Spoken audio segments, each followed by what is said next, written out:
अल्हम्दुलिल्लाहि रब्बिल आलमीन वस्सलातु वस्सलामु अला सय्यिदिल अंबियाई वल मुरसलीन अम्मा बअदु फअऊज़ु बिल्लाहि मिनश शैतानिर रजीम बिस्मिल्लाहिर रहमानिर रहीम।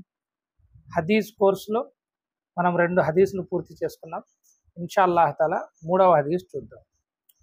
ఖాల రసూలుల్లాహి సల్లల్లాహు అలైహి వసల్లం మన్ హలఫ బిగైరిల్లాహ్ ఫఖద్ అష్రక్.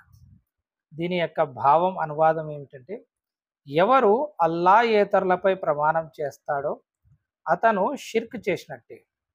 తిర్మిజీ ఉల్లేఖనం ప్రకారం అతను షిర్క్ లేదా కుఫ్ర్ చేసినట్టు. ఈ హదీస్ మనకు అబూదావుద్లో 3251, తిర్మిజీలో 1535.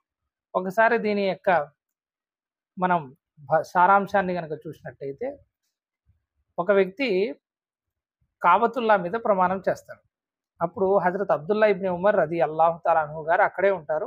ఆయన్ను కాబతుల్లా మీద ప్రమాణం చేయకండి, ప్రవక్త సల్లల్లాహు అలైహి వసల్లం గారు దీని నుంచి వారించారు అని ఈ హదీస్ చెప్తారనమాట.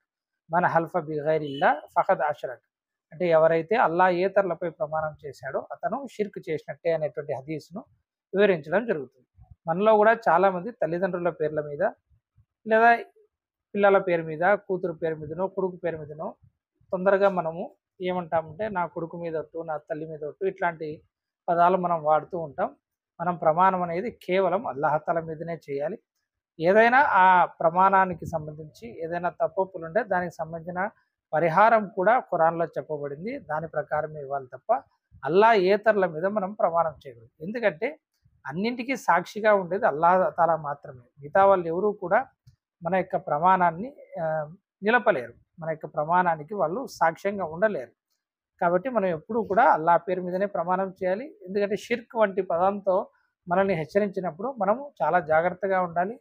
అల్లాయేతరుల మీద ప్రమాణం చేయకూడదు. ఇంకొకసారి ఇందులో ఉండేటువంటి పదాలను చూస్తే, ఇంతకుముందు నేను చెప్పాను, మన్ అనేది ఎక్కడైనా వస్తే మీకు ఎవరు లేదా ఎవరైతే అనేటువంటి పదాలను గుర్తుపెట్టుకోండి. జిస్నే ఆర్ జిస్ షఖ్స్నే. హలఫ అంటే, హల్ఫ్ అంటే మీకు అందరికీ తెలుసు. హలఫ్ టానా హల్ఫ్ కన్నా ప్రమాణం చేయడం. ప్రమాణం చేయడాన్ని ఇక్కడ హలఫ అంటే ఎవరైతే ప్రమాణం చేశారో వర్బ్ కింద వాడడం జరిగింది. బి గైరిల్లా, గైరుల్లా అంటే అల్లాయేతరులు, అల్లా తప్ప మిగతా వాళ్ళ మీద. అల్లా తప్ప మిగిలిన అందరూ కూడా ఏమవుతారంటే గైరుల్లా అవుతారు. అల్లాయేతరుల మీద ప్రమాణం చేస్తే ఫఖద్ నిశ్చయంగా అతను అంటే కంపల్సరిగా షూర్గా ఫఖద్ అష్రక్ అతను షిర్క్ చేసినట్టే అనేటువంటి హదీస్ మనకు ఇందులో వచ్చింది. ఈ హదీస్ను మరియు గుర్తు చేసుకునే ప్రయత్నం చేయండి. ఇంకోసారి చెప్తాను వినండి. మన్ హలఫ బిగైరిల్లా ఫఖద్ అష్రక్. ఇది వచ్చేసి మనకు అబూదావుద్లో ఉంది, తిర్మిజీలో ఉంది. సహీహ్ హదీస్ ఇది. అస్సలాము అలైకుం వరహ్మతుల్లాహి వబరకాతుహు.